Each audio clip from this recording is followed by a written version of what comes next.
আসসালামু আলাইকুম। আজকে যে ভিডিওটি করতে চলেছি, গত ভিডিওতে আমি দেখিয়েছি। দেখুন, এই যে হাইকো টিভি, এই টিভিতে অলরেডি 4-5টা সমস্যা। তো আমি 2টি সমস্যার সমাধান করে আগের ভিডিওতে দেখিয়েছি। আজকে দেখাবো টিভিতে এখন যে অবস্থায় আছে, চলার উপযোগী হয়েছে। ডিশ লাইন লাগিয়ে দিলে কিন্তু ছবি আসবে, কিন্তু আমি ডিশ লাইন লাগাচ্ছি না। আমার অনেকগুলো ভিডিও আসলে কপিরাইট ধরেছে এই ডিশ লাইনের চ্যানেল দেখানোর কারণে। তো যাই হোক, আজকে যে দেখাবো, এই টিভিটি বারবার নষ্ট হয়ে যায় এবং কেন নষ্ট হয়ে যায়, কারণ কি, সেই কারণগুলো আজকে বলার চেষ্টা করব এবং কোন কোন পার্টস চেঞ্জ করব, কোন ভোল্টেজগুলো পরিমাপ করব। এগুলো আসলে একজন টেকনিশিয়ান যারা নতুন তাদের খুবই প্রয়োজনীয় জানা। আসলে আমরা এক টিভিতে যে পার্টস লাগানোর প্রয়োজন সেই পার্টস লাগানোর পরিবর্তে অন্য পার্টস লাগিয়ে দেই। টিভিটি চলে কিন্তু বেশি দিন টেকসই হয় না। তো আজকের ভিডিওতে সেই বিষয় নিয়ে কিছু আলোচনা করব এবং কাজটি সাকসেস করার চেষ্টা করব। আশা করছি ধৈর্য সহকারে আমাদের সাথে থাকবেন এবং ভিডিওটি মনোযোগ সহকারে দেখবেন। প্রথমেই দেখিয়ে নিচ্ছি। দেখুন, এটি একটি আলট্রাসিলিম টিভি, হাইকো ব্র্যান্ডের আলট্রাসিলিম টিভি। এই যে ইয়ক কয়েলটা আপনারা দেখতে পাচ্ছেন, অনেক বড় ইয়ক কয়েল।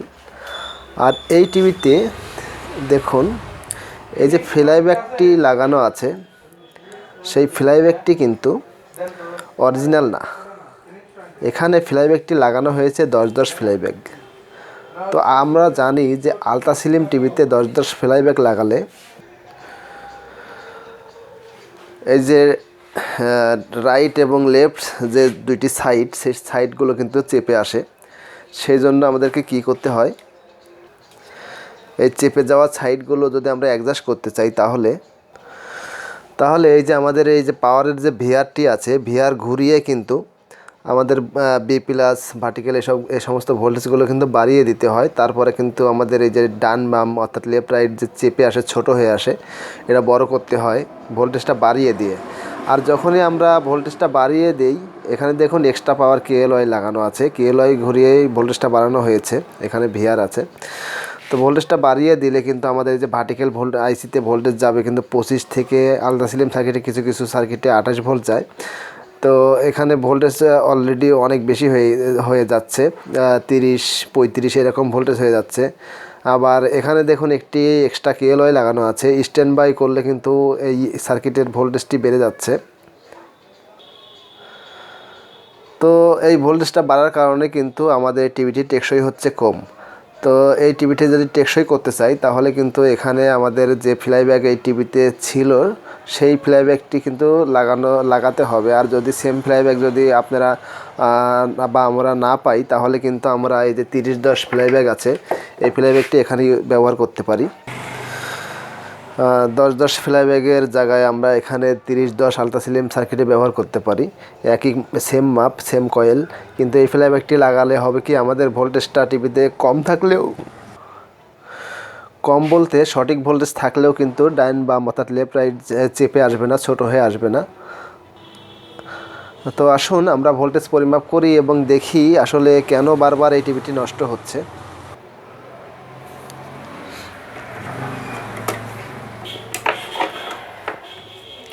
আমরা প্রথমে ভোল্টেজটি পরিমাপ করে দেখব। এই যে আমাদের পুরো সার্কিটটা দেখুন, উল্টা পাশে তার লাগিয়ে কি যে অবস্থা, একটা বিধিখিস্ত অবস্থা।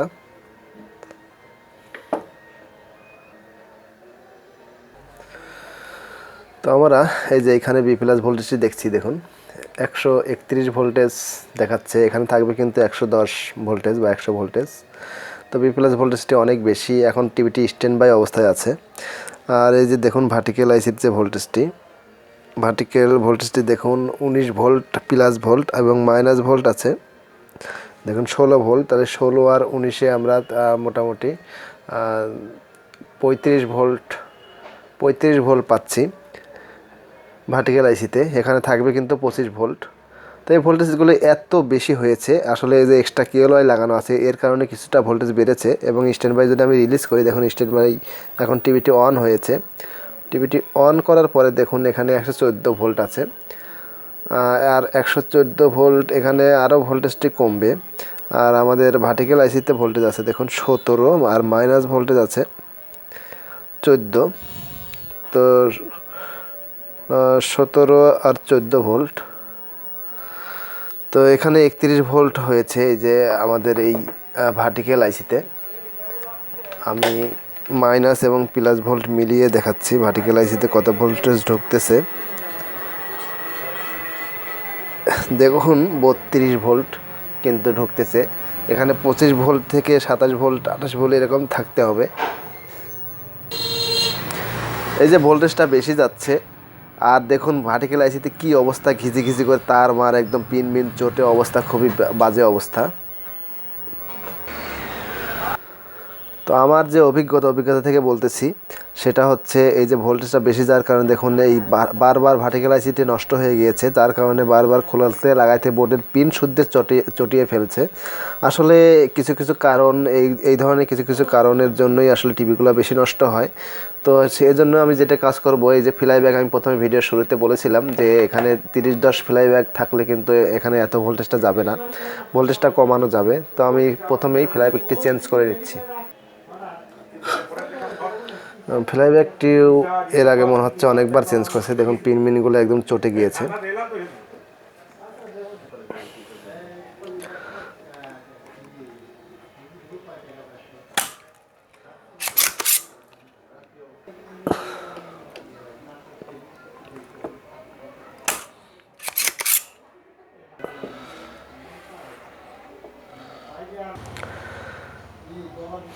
দেখুন এখানে 10-10 ফ্লাইব্যাগ লাগানো আছে।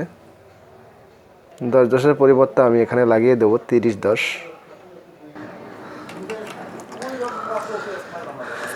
এগুলা অনেক টেকনিশিয়ানের জানা থাকে না। আমরা মনে করি যে কয়েলে মিল আছে তো লাগিয়ে দিই এবং ভোল্টেজ বাড়িয়ে নতুন ফ্লাইব্যাগটি সোল্ডারিং করে দিচ্ছি। এখানে দেখতে পাচ্ছি হিটার লাইনটি দেখুন এখান থেকে এখানে টানিয়ে দিয়েছে তার। এখানে ময়লা আছে, অনেক সময় এই ধরনের ময়লার কারণে শর্ট সার্কিট হয়ে কিন্তু আমাদের টিভির পিকচার টিউবটি হিটার কয়েলটি কেটে যেতে পারে এবং পিকচার টিউবটি বাতিল হয়ে যেতে পারে। তো তারটি খুলে নিলাম এবং আমি এই যে এই লকের থেকে যে এখানে যে লকটি আছে এই লকের থেকে তারটি খুলে আমি এখানে ডাইরেক্ট রেস্টিনে লাগিয়ে দিব।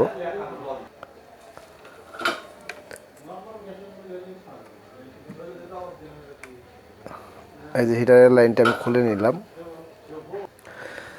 এবং এই যে দেখুন এখানে একটি রেস্টেন আছে ওহমসের হিটারের লাইনের, এখানে শর্ট করে দেওয়া ছিল, তারটিও আমি খুলে দিচ্ছি। শর্ট করে আসলে ভোল্টেজটি হিটার ভোল্টেজটি বেশি বাড়িয়ে দেওয়া ছিল এবং হিটারের লাইনটি আমি রেস্টেনের সাথে ডাইরেক্ট সংযুক্ত করে দিয়েছি। এতে করে আমার হিটারটি সেভে থাকবে, যেহেতু সার্কিটটি ড্যামেজ আছে। আমি কানেক্টর থেকে আলাদা করে নিলাম। এখানে 180 ভোল্টের সাথে শর্ট হলে কিন্তু আমাদের পিকচার টিউবটি নষ্ট হয়ে যেতে পারে।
এখানে লক্ষ্য করছি দেখুন এখানে একটি ক্যাপাসিটার থাকে 47-160 ভোল্ট।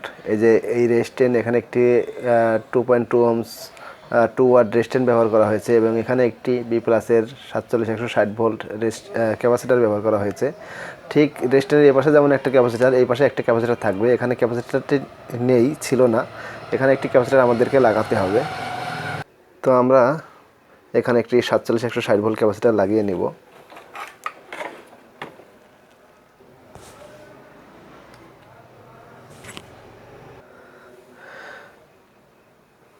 বি প্লাসের কানেকশন একদম লাগিয়ে দিচ্ছি ক্যাপাসিটর লাইনটি।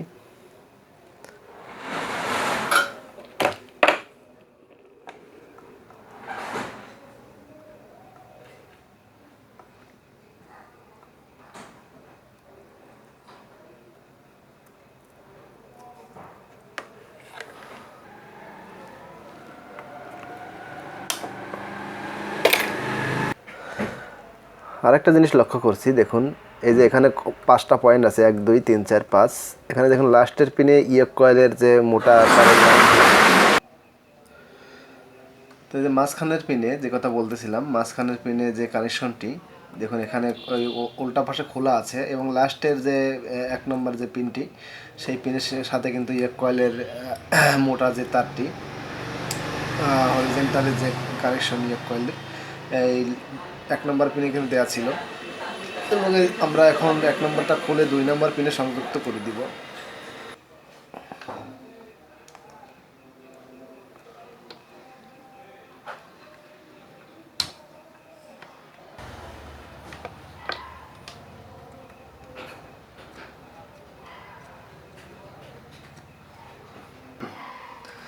এবং আমরা ফ্লাইব্যাগের 1 নম্বর পিনের থেকে কয়েলের লাইন খুলে 2 নম্বর পিনের সাথে সংযুক্ত করে দিয়েছি। আমাদের ফ্লাইব্যাগ লাগানোর কাজ শেষ, এবং আশেপাশে যেগুলো কাজ ছিল টুকিটাকি কাজ সেরে নিয়েছি। এবার আমি যে কাজটি করব সেটা হচ্ছে, এই যে আমাদের যে কেএলওয়াই দেখছেন, এই যে এক্সট্রা পাওয়ার লাগানো আছে এখানে, তো এই পাওয়ারের এই ভিআরটা ঘুরিয়ে আমি পাওয়ারের ভোল্টেজটা একটু কমিয়ে দিব। ভোল্টেজটা আমি পাওয়ারটা একটু ঘুরিয়ে দিচ্ছি।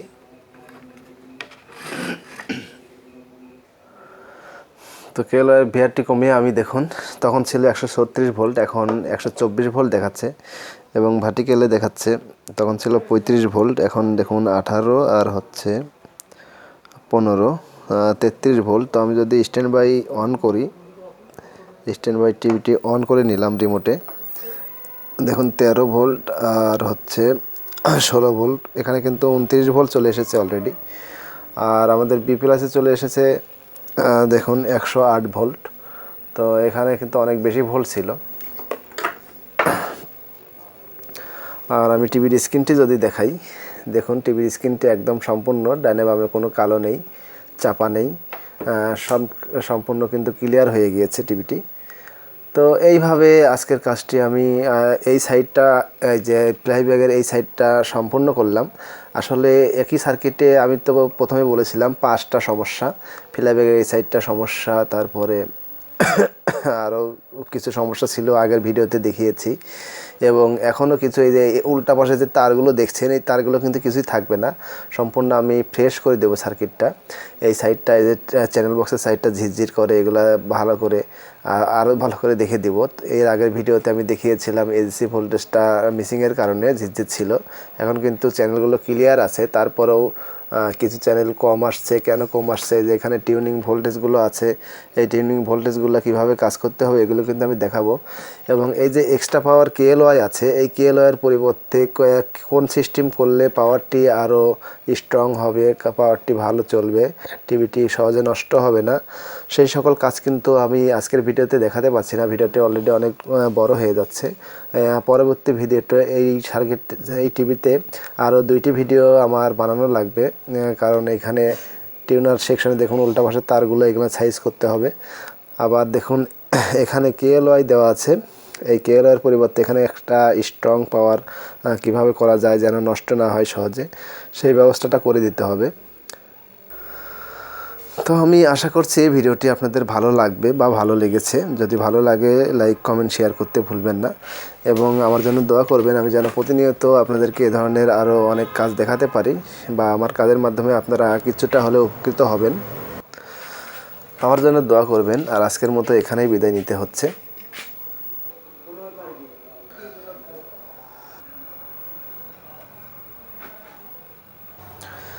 আল্লাহ হাফেজ।